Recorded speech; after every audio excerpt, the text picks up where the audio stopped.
Hello வணக்கம். மீண்டும் ஒரு காணொலியூடாக உங்களை சந்திக்கிறதுல மகிழ்ச்சி. என்னென்னு சொல்லி சொன்னால், இப்போ நிறைய பேர் எனக்கு மெசேஜ் பண்ணி கொண்டிருக்கிறீங்க அப்ளை பண்ணுறதுக்கு. ஆனால் நான் ஏற்கனவே ஒரு பேச்சுலர்ஸுக்கு ஜெர்மனிக்கு வர்றதுக்கு என்ன குவாலிஃபிகேஷன் இருக்கணும், அதோட மாஸ்டர்ஸுக்கு ஜெர்மனிக்கு வர்றதுக்கு என்ன குவாலிஃபிகேஷன் இருக்கணும்னு சொல்லி தெளிவாக நான் முதல் வீடியோவில் வந்து சொல்லிட்டேன். அப்படி இருந்தும் நிறைய பேர் என்ன செய்றீங்கன்னு சொல்லி சொன்னால், ஆனால் எனக்கு A level கம்ப்ளீட் பண்ண இல்லை, ஜெர்மனிக்கு வர்றதுக்கு எதுக்கும் ஆப்ஷன் இருக்கான்னு சொல்லி சொன்னால் மேபி இருக்கலாம். ஆனால் ஸ்டூடெண்ட் விசாவால், அதாவது பேச்சுலருக்கு மாஸ்டர்ஸுக்கு நீங்கள் A level கம்ப்ளீட் பண்ணாமல் வரையலாது. சில பேர் என்ன செய்வீங்கன்னு சொல்லி சொன்னால் A level வந்து கம்ப்ளீட் பண்ணியிருக்க மாட்டீங்க. கம்ப்ளீட் பண்ணாத மீன்ஸ் என்னென்னு சொல்லி சொன்னால் 3 பாஸ் இருக்காது. ஆனால் நீங்கள் இப்போ இசாஃப்டில் வந்து HND செய்து, மேபி ப்ரைவேட் கேம்பஸஸில் HND செய்து, ஃபவுண்டேஷன் செய்து, டிகிரி செய்திருப்பீங்க. நீங்கள் மாஸ்டர்ஸுக்கு வரலாமான்னு கேட்டிங்கன்னா வரையலாது. நீங்கள் என்ன செய்யலாமென்று சொல்லி சொன்னால் யூனிவர்சிட்டியில் இருந்த ஆஃபர் எடுக்கலாம்.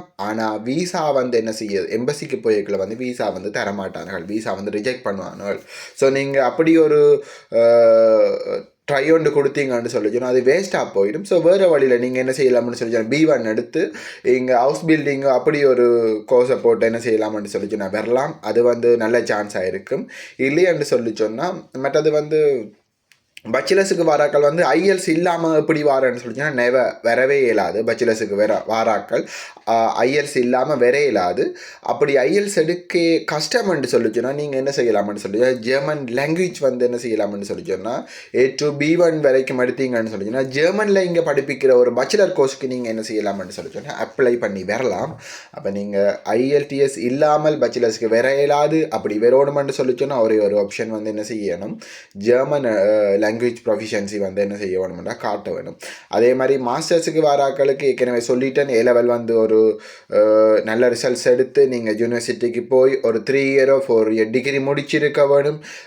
முடித்தது வந்து நல்ல ஒரு கிரேட் இருந்துச்சுன்னா, ஃபர்ஸ்ட் கிளாஸோ செகண்ட் அப்பரோ செகண்ட் லோவர் இருந்துச்சுன்னு சொல்லிச்சோன்னா அவங்களுக்கு ஒரு எலிஜிபிலிட்டி சான்சஸ் வந்து கூடவா இருக்கும். அதோட மாஸ்டர்ஸுக்கு வர எல்லாரும் வந்து IELTS இல்லாமல் வரலாமோன்னு கேட்டால் எல்லாருக்குமே அந்த ஆப்பர்ச்சுனிட்டி இல்லை. சில யூனிவர்சிட்டி சில கோர்சஸ் வந்து நாங்கள் இங்கிலீஷ் மீடியத்தில் பேச்சுலர் செய்த நாங்கள் அப்போ அந்த மீடியம் ஆஃப் இன்ஸ்ட்ரக்ஷன் என்ற ப்ரூஃப் கொடுக்கல வந்து எங்களுக்கு மாஸ்டர்ஸுக்கு ஆஃபர் தாராங்க. ஆனால் சில யூனிவர்சிட்டி வந்து நாங்கள் இங்கிலீஷ் மீடியத்தில் பேச்சுலர்ஸ் படிச்சிருந்தா கூட நாங்கள் வந்து என்ன செய்யணும்னா IELTS வந்து எடுத்து கொடுக்க வேணும். 6.5 இந்த வருஷத்தில் இப்போ இந்த சம்மருக்கு வந்து என்ன செய்யாங்கன்னா IELTS ஸ்கோரும் வந்து முந்தி வந்து 5.5 இருந்தது. இப்போ வந்து சில யூனிவர்சிட்டிஸ் வந்து என்ன செய்திருக்காங்க 6 ஆகியிருக்காங்க. சிலது வந்து 6.5க்கும் என்ன செய்திருக்காங்கன்னா கூட்டி இருக்கிறாங்க. இப்போ மாஸ்டர்ஸுக்கு வர்றதுக்கு இதான் ஆப்ஷன். பட் அது இன்னும் ஒன்று சொல்கிறேன் என்னென்னு சொல்லிச்சுன்னா, இப்போ வந்து சம்மர் இன்டேக் வந்து என்ன செய்ய போகிறோம், ஆல்மோஸ்ட் சம்மர் இன்டேக்ஸ் வந்து முடிய போகுது. சில யூனிவர்சிட்டிஸ் ஏற்கனவே முடிஞ்சுது. இப்போ அக்டோபர் 1 தொடங்கி நவம்பர் 1 முடிஞ்சுது. சிலது வந்து என்ன செய்யுதுன்னா அக்டோபர் 15 தொடங்கி நவம்பர் 15 முடிஞ்சுது.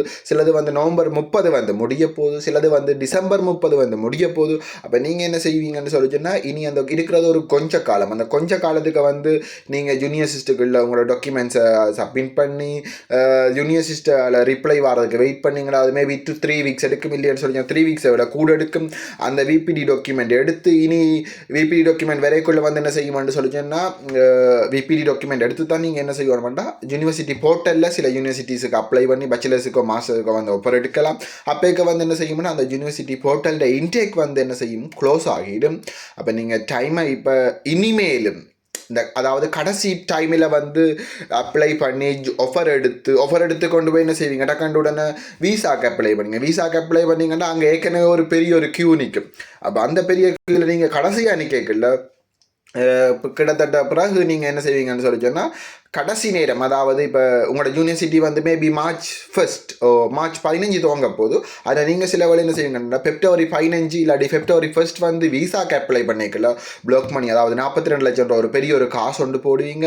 அந்த காசு வந்து என்ன செய்யும், இப்போ கடைசி நேரத்தில் எம்பசி வந்து உங்களை நீங்கள் போடேக்கு February 15 இல்லாட்டி மார்ச் 1 நீங்கள் வீசாக்கு அப்ளை பண்ணிக்க எம்பசி கடைசி வரையும் சொல்லாது அப்ளை பண்ணாது என்று சொல்லி சொல்லாது. நீங்கள் அப்ளை பண்ணிக்க எம்பசி அதில் காட்டும் 2 to 8 weeks என்று காட்டும். ஆனால் கடைசி நேரம் என்ன செய்வாங்கன்னு சொல்லிச்சுன்னா எம்பசி உங்களுக்கு ஒரு மெயில் ஒன்று போடும், எப்படி நீங்கள் உங்களோட வீசா இதை வந்து விட்ரோவல் பண்ணுங்கன்னு சொல்லி மெயில் ஒன்று போடும். இல்லாட்டி ஆட்டோமேட்டிக்காக அவங்க உங்களை என்ன செய்வாங்கன்னு சொல்லி அந்த போர்ட்டலேருந்து ரிலீஸ் பண்ணி விட்டுருவாங்க.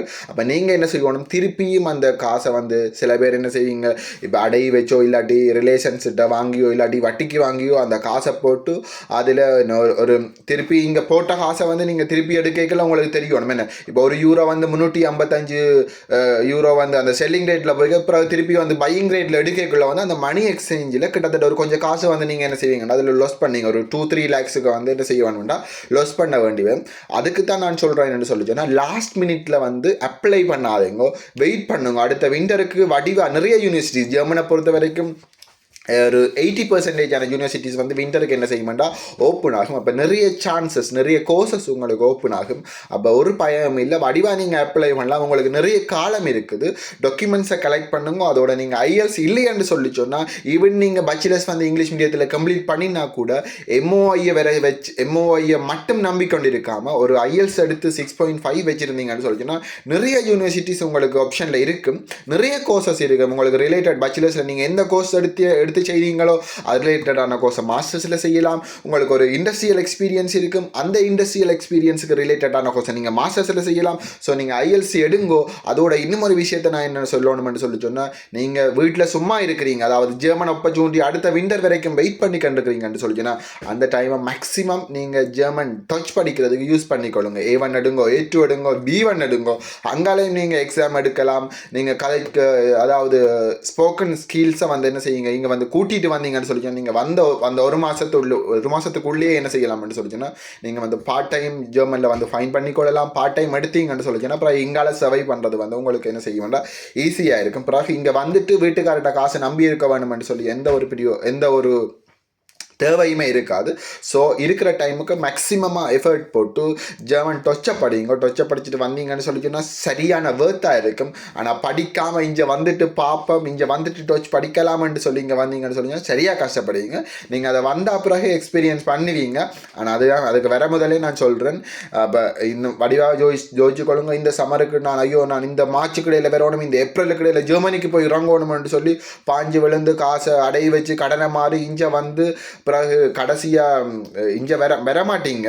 இப்போ உடனே அவசரப்பட்டீங்கன்னு சொல்லி சொன்னால் அப்போ நீங்கள் கடைசியாக என்ன செய்யுங்க, எம்பசிக்கு வீசாவுக்கு போட்டு பிளாக் மணியை போட்டுட்டு காசு ஒரு 3 lakhs 4 lakhs லாஸ் பண்ணுறதை விட வெயிட் பண்ணுங்கோ, ஐஎல்ஸ் எடுங்கோ, டொச்சை எடுத்துட்டு இங்கே வந்தீங்கன்னு சொல்லிச்சுன்னா நல்ல வேர்த்தாக இருக்கும் உங்களுக்கு. இது நான் கண்ட எக்ஸ்பீரியன்ஸ். நான் ஜெர்மன் வந்து படிக்காமல் இங்கே வந்தேன். நான் படிக்காமல் வந்து எனக்கு வேலை தேடி எடுக்கிறது கிட்டத்தட்ட ஒரு மாதத்துக்கு மேலே ஆகிட்டு, 1 மாதம் 1.5 மாதத்துக்கிட்டே ஆகிட்டேன்னு சொல்லி எனக்கு டச் ஒரு சொல்லு கூட தெரியாது. இங்கே வரைக்குள்ள ஒரு சொல்லு 1-2 சொல்லு தெரியும், சும்மா யூடியூப்பில் பார்த்துருக்குறேன், அவ்வளோதான் தெரியும். அப்போ நீங்கள் வரைக்குள்ளே வந்து வடிவாக ஜெர்மனை படிச்சுட்டு வந்தீங்கன்னு சொல்லி சொன்னால் இங்கே கடும் பேர்த்தாக இருக்கும். ஓகே, நன்றி, வணக்கம். எது டவுட்ஸ்ன்னு சொல்லிச்சு நான் கேளுங்க. பட் இன்னும் ஒரு விஷயம் திருப்பி சொல்கிறேன். இப்போ நிறைய பேர் வந்து அண்ணா எனக்கு அப்ளை பண்ணணும், எப்படி அப்ளை பண்ணுறேன்னு கேட்குறீங்க. ஆனால் இதில் வந்து இப்போ ஒரு 100 பேர் வந்து எனக்கு டெக்ஸ்ட் பண்ணியோ இல்லாட்டி எனக்கு கால் பண்ணி கழிச்சிங்கன்னு சொல்லிச்சுன்னா அதில் உண்மையாக குவாலிஃபைடான ஆக்கள் எத்தனை பேர் பார்த்தீங்கன்னு சொல்லிச்சுன்னா ஒரு 10 பேராக தான் இருக்கிறீங்க. அப்போ உங்களுக்கு என்ன ரிக்வயர்மெண்ட்ஸ் தெரியும். A-level எடுத்து கம்ப்ளீட் பண்ணி ஐஎல்ஸ் இருந்தால் மட்டும்தான் நீங்கள் என்ன செய்யலாம்டா பேச்சுலருக்கு அப்ளை பண்ணலாம். அதே மாதிரி மாஸ்டருக்கு அப்ளை பண்ண போகிறீங்கன்னு சொல்லி சொன்னால் A-level கம்ப்ளீட்டட் பண்ணி இருக்கணும். ஒரு ரிப்பீட்டடான யூனிவர்சிட்டி ஒன்றில் வந்து 3 year or 4 year டிகிரி வந்து முடிச்சிருக்க வேணும். இப்படி முடிச்சிருந்தீங்கன்னு சொல்லி சொன்னால் தான் நீங்கள் என்ன செய்யலாம்னு சொல்லி சொன்னால் மாஸ்டர்ஸுக்கு அப்ளை பண்ணலாம். சில மாஸ்டர்ஸுக்கு வந்து ஐஎல்ஸ் வந்து கேட்குறாங்க, சில மாஸ்டர்ஸுக்கு வந்து ஐஎல்டிஎஸ் இல்லாமல் வந்து எம்ஓஏ வச்சு அப்ளை பண்ணலாம். இப்படி உங்களோட ஸ்கில்ஸ், அதாவது உங்களோட குவாலிஃபிகேஷன் இவ்வளவு இருந்தால் மட்டும் என்ன செய்யுங்க, கண்டக்ட் பண்ணாதுங்க. அப்படி இல்லாமல் நீங்கள் கண்டக்ட் பண்ணீங்கன்னு சொல்லிச்சுன்னா மேபி நீங்கள் வந்து என்ன செய்யலாம்னு சொல்லிச்சுன்னா ஸ்ரீலங்காவிலோ இல்லாட்டி வேறு ஒரு நாட்டில் வந்து ஃப்ரீயாக இருக்கலாம். ஆனால் நாங்கள் வந்து இங்கே என்ன செய்யலை, அப்படி ஃப்ரீயாக இல்லை. உண்மையாக நீங்கள் குவாலிஃபைட் ஆன ஆளுண்டா கட்டாயம் நீங்கள் கண்டக்ட் பண்ணுங்க. நாங்கள் உங்களுக்கு என்ன செய்வோம்னா ஹெல்ப் பண்ணுவோம், ஹைட் பண்ணுவோம், ஃபுல்லாகவே நாங்கள் என்ன செய்வோம்னு சொல்லிச்சுன்னா செய்வோம். நன்றி, வணக்கம். ஏதும் டவுட் இருந்துச்சுன்னு சொல்லிச்சுன்னா இந்த குவாலிஃபிகேஷன் எல்லாம் உங்களுக்கு இருந்துச்சுன்னு நீங்கள் நினச்சிங்கன்னு சொல்லி சொன்னால் எனக்கு நீங்கள் மெசேஜ் பண்ணுங்க. மெசேஜ் பண்ணக்குள்ள ஒரு அகாடமிக் சிவி ஒன்று லைட்டாக ஒரு உங்களோட எஜுகேஷன் பேக்ரவுண்ட், உங்களோட இண்டஸ்ட்ரியல் எக்ஸ்பீரியன்ஸோட கிரியேட் பண்ணி வச்சுருந்தீங்கன்னு சொல்லிச்சுன்னா அது இன்னுமே வந்து எனக்கு ஈஸியாக இருக்கும். குயிக்காக நான் என்ன செய்யண்டா உங்களோட சிவியை வந்து ரிஃபர் பண்ணிவிட்டு நீங்கள் வந்து இப்போ பிஸ்னஸ் ஃபீல்டோ இல்லை ஒரு அக்கௌண்ட்ஸ் ஃபீல்டில் இருந்தீங்கன்னு சொல்லிச்சுன்னா நாங்கள் ஒரு டீமாக தான் சேர்ந்து ஒர்க் பண்ணோம். அப்போ எங்களில் இருக்கிற ஒரு பிஸ்னஸ் டிகிரிலையோ இல்லாட்டி ஒரு அக்கௌண்ட்ஸ் டிகிரி மாஸ்டர்ஸுக்கு ஒரு பேச்சுலருக்கு வந்த ஒரு ஆளுக்கு உங்களோட சிவியை நான் ப்ரொவைட் பண்ணுவேன். பிறகு அவர் அது சம்மந்தப்பட்ட யூனிவர்சிட்டி எந்தெந்த யூனிவர்சிட்டிக்கு உங்களோட அட்மிஷனை வந்து போடலாமோ அது சம்மந்தப்பட்ட எல்லா ஹைலைன்ஸையும் வந்து உங்களுக்கு தந்து உங்களுக்குரிய மாஸ்டர்ஸுக்கு பேச்சுலர்ஸுக்குரிய ஆஃபரை வந்து என்ன செய்யலாம், ஈஸியாக எடுக்கலாம். இவ்வளவு நான் சொல்லணும்னு நினச்சேன்னா நன்றி, வணக்கம், தேங்க்யூ. இன்னும் ஒரு வீடியோவில் சந்திப்போம்.